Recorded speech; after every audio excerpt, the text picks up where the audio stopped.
Welcome to the Sunday, March 8th, Massachusetts Pirate Party News. My name's James O'Keefe. I'm chair of the party, and I'm joined by First Officer Steve and Joe. How are the two of you? Doing well, JB. You know, beaten, not stirred.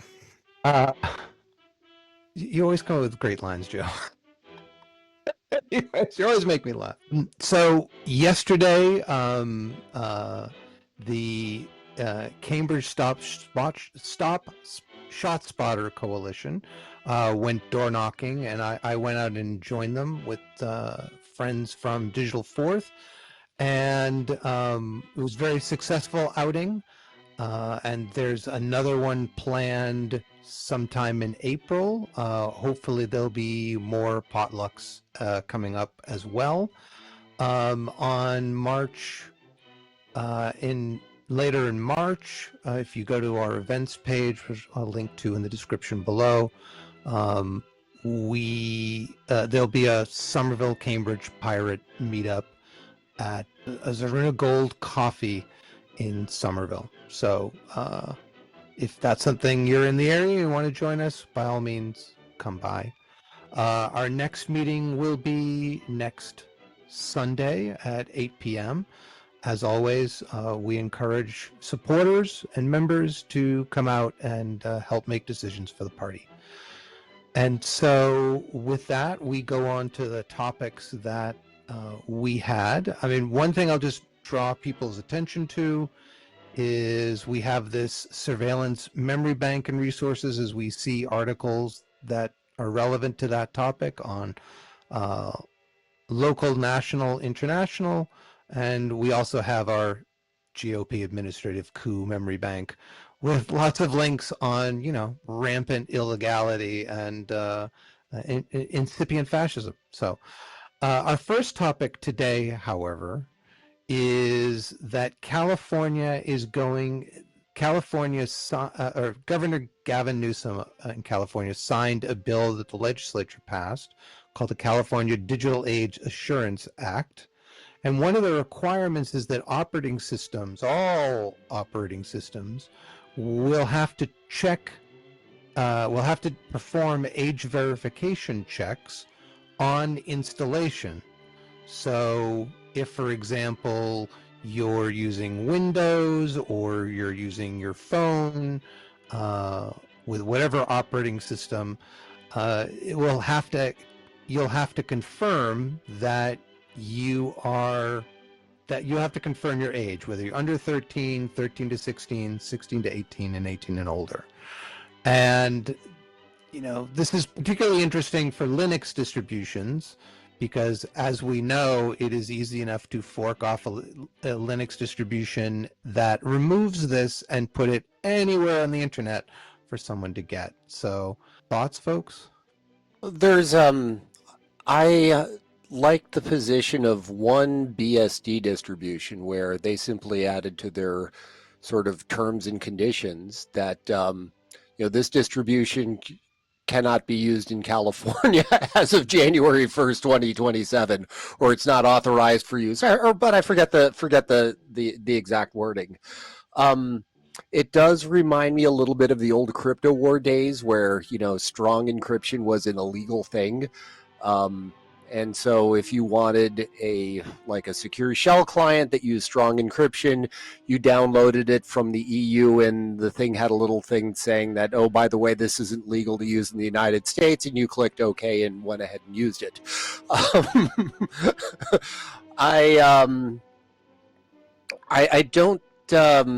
I think it's going to be a little bit difficult to enforce, or at least for individual users. For corporate users, fine, whatever. In order to get a job, you have to provide a whole pile of personal information anyway, just so you can get paid. But there are ways to do, I think, age verification where it just reveals your age.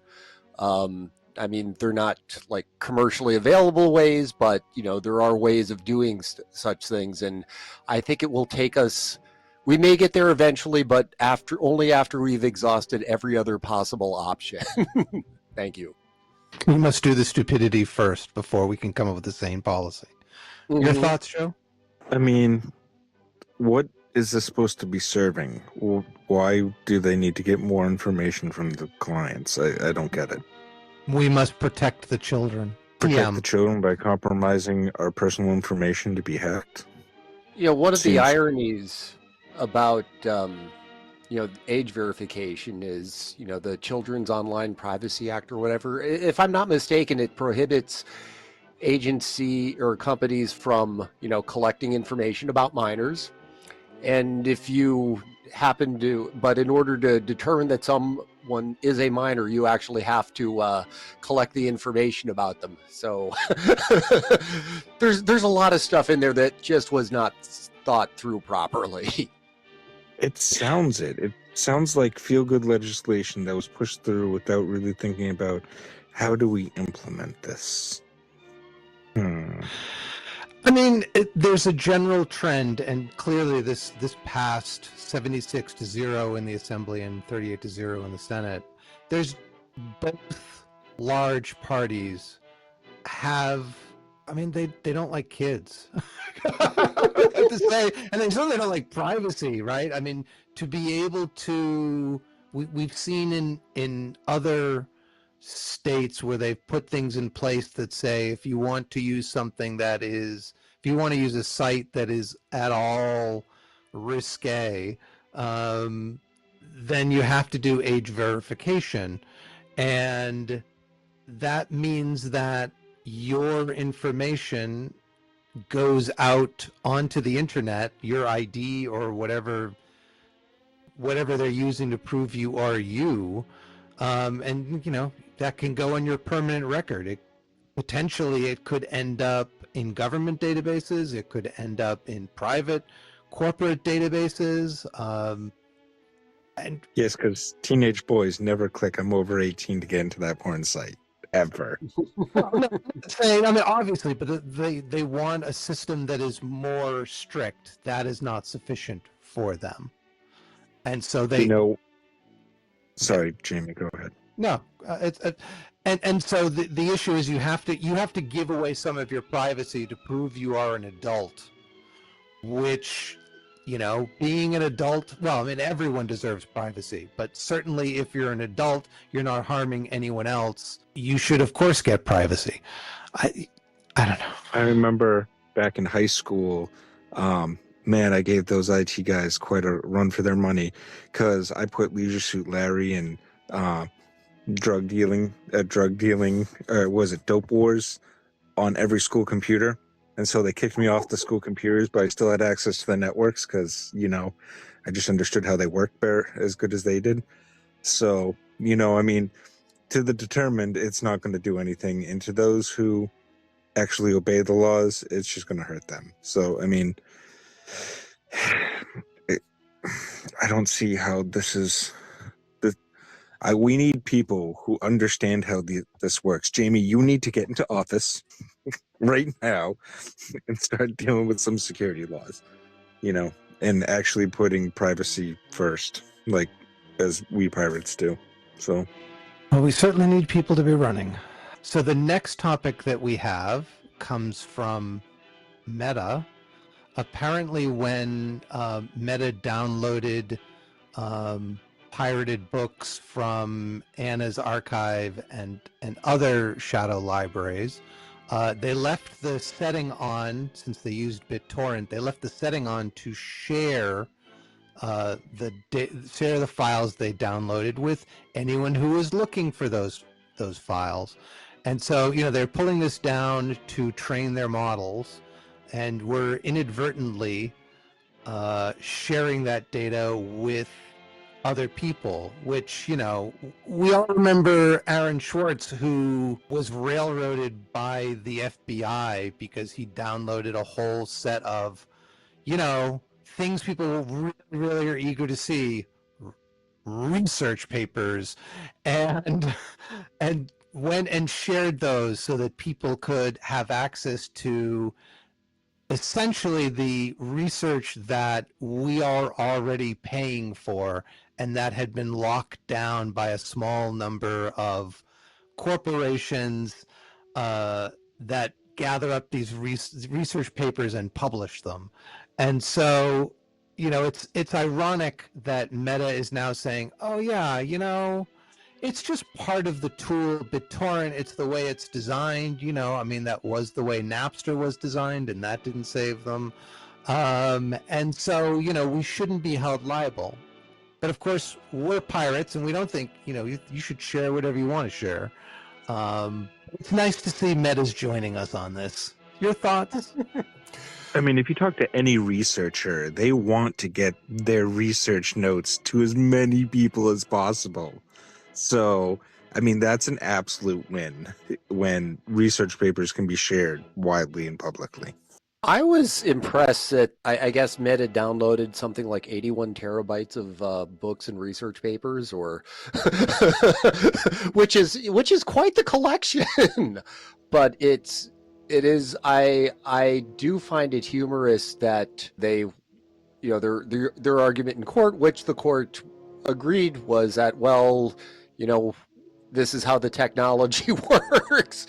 And the court's, decision was, well, yeah, and you got to keep making it available. That's kind of cool. The problem is, if you or I did it and the RIAA came after us, oh yeah, well, we'd be hit with, tens of thousands of dollars of infringement. So they have the better lawyers, and thus we see the inequality in our legal system. If you've got money for the good lawyers, and you're a wealthy corporation, then the streets are paved with gold. But if you're a little person who shared 15 songs, you can get hit with potentially thousands, if not tens or hundreds of thousands of legal fees and fines. So we have this little thing. We're calling it a war that we and Israel have decided to initiate on the country of Iran. Steve, you had a couple. Now, we've already posted that we oppose this war, and but you have some other tech issues that are relevant to it. Do you want to give us an update? Oh yeah, there's actually a lot to unwind. This started one evening as I was on my way home from work. I stopped into this little bodega, a couple of blocks away to order a sub. And as, I'm waiting for them to make my sub, they got a TV in the place, news is playing, it's early evening. And the story comes on about this spat between the Department of Defense, which, I guess they want to call themselves the Department of War, but, as far as, congressional stuff is concerned, it's still the Department of Defense. They wanted to, I guess, change some of their terms, licensing terms with Anthropic. Anthropic is is an AI company that has a model called Claude. Claude is, I guess, widely used in the federal government, including in defense agencies. And they wanted to use Claude for things like domestic surveillance and for autonomous, basically autonomous attacks or, weapons triggering. And Anthropic, they originally said, no, we're not going to do that. This is, we think AI needs guardrails, and this is something that we ethically don't support as a company. The Department of Defense, I guess, declared Anthropic a supply chain risk and said that, defense companies can no longer use it. Hold the supply chain risk element. We're going to come back to that in a minute. And it just turned into a sort of a public pissing match. If you're not gonna make terms of agreement like we want, we're gonna drag you. It's not just like, okay, you don't get the contract, but we're gonna try to publicly drag you down while doing it. So shortly after this, apparently the folks at OpenAI said, "Oh, sure, we'll do this for you." um, Yay, capitalism! And I guess Anthropic is now backpedaling on this a little bit, and they're still negotiating contracts and that sort of thing. But one of the things this sort of I think brings out is, well, one. AI is legitimately useful in some cases, but it's basically a language producing thing, and it hallucinates. As they say, it can it'll regurgitate sketchy things along with true things, and it will regurgitate novel things that it just sometimes makes up. Using this as a way of targeting, I think is problematic in a whole lot of ways. But let me come back to the supply chain issue. So let's just say that one of these, the Department of Defense is using, Anthropic or OpenAI or whoever to make, logistical decisions or battlefield decisions or whatnot. Well, what would a supply chain attack, or what could a supply chain attack do in that context?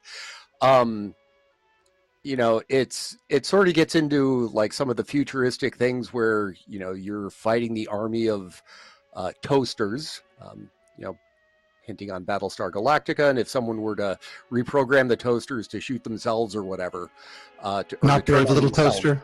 Yeah, a little toaster. Could someone do that with an AI model? Well, to me that's not out of the realm of possibility.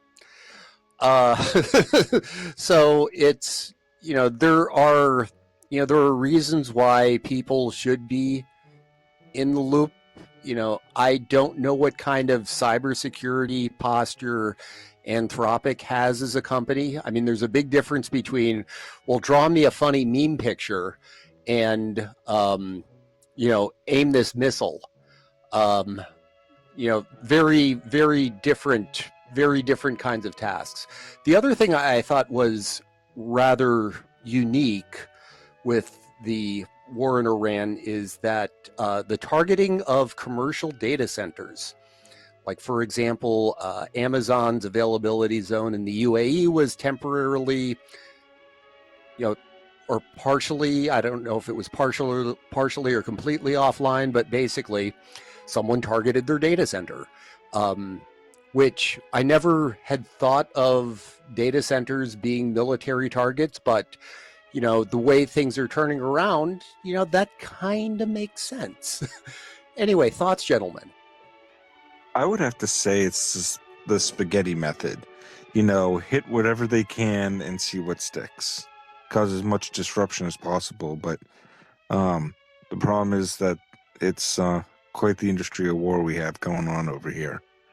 Mm-hmm. Yeah, I mean there was a school that 10 years ago had been part of a military complex, and they separated off, put up a wall between the base and this building, and apparently, at least from what I've heard, the U.S. dropped at least a missile, if not multiple missiles, on the building, and has killed upward of potentially 200 to students and teachers. And at least some of the stuff going around is that when they were using AI tools to evaluate targets and decide should they destroy this building versus that building. And so, when you have garbage that goes into your targeting process, you're going to get garbage coming out of your targeting process. But, we shouldn't be blowing them up anyways. Yeah, that's stating the obvious. Yeah. Well, it's not obvious for this administration. No. Nor even, I would say, the previous administration, considering, what happened to Gaza. But I'll say it's a major oversight. It wouldn't be the first. Shouldn't there be checks to that?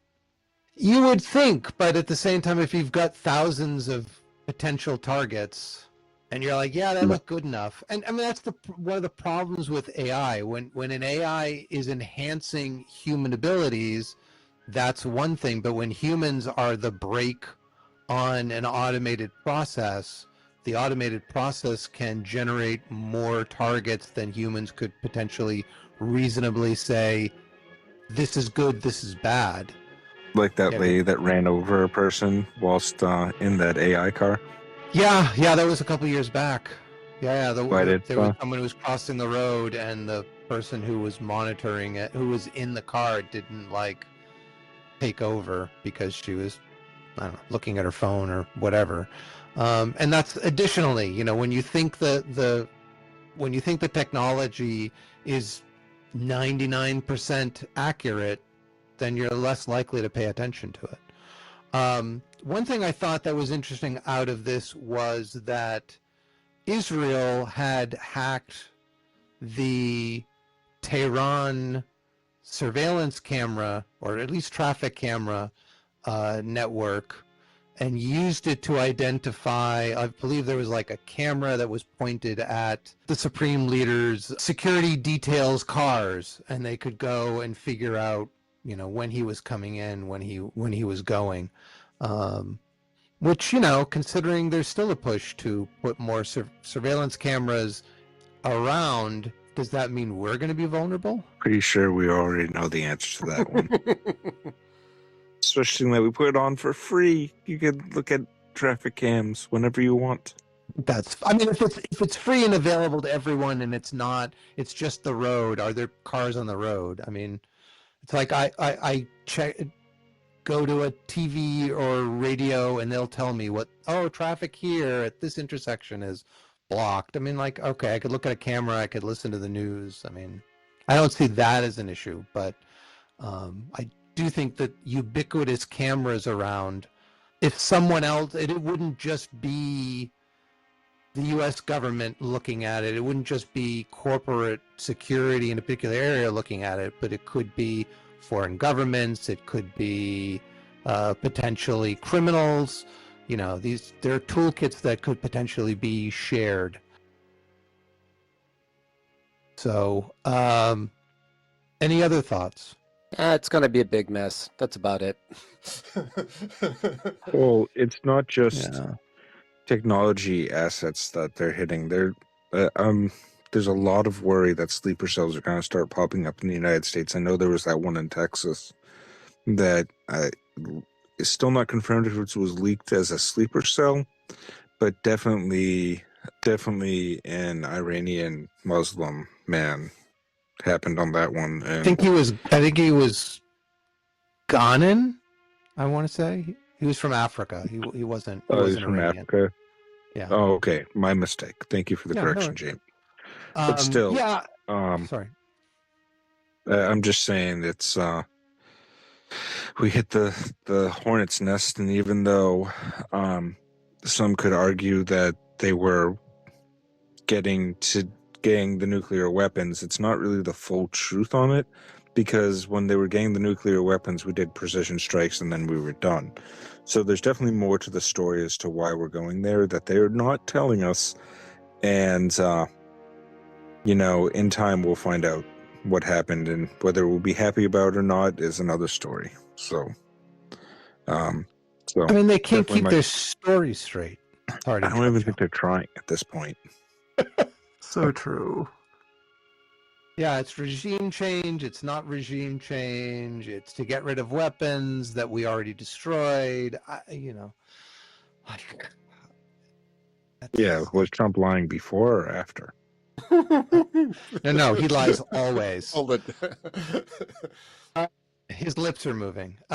So with that, thank you, Joe. Thank you, Steve. Thanks, folks, for listening to our pirate news. Hope you found it useful. You can find us at masspirates.org, and we have some, as I mentioned, we have a meeting in a week's time. In a couple weeks' time, we've got our Somerville meeting, and hopefully there'll be some other things coming out with Stop Shot Spotter, and yeah, we'll put them all up at masspirates.org. You can always reach us there. Various social media. There's links down in the description, and any of the articles that we mentioned will be in the description. So again, thank you all very much. If you found this useful, please like, share, subscribe, all that other stuff. And with that, we hope you have a safe 2 weeks till next we talk with you. Take care. Toodaloo.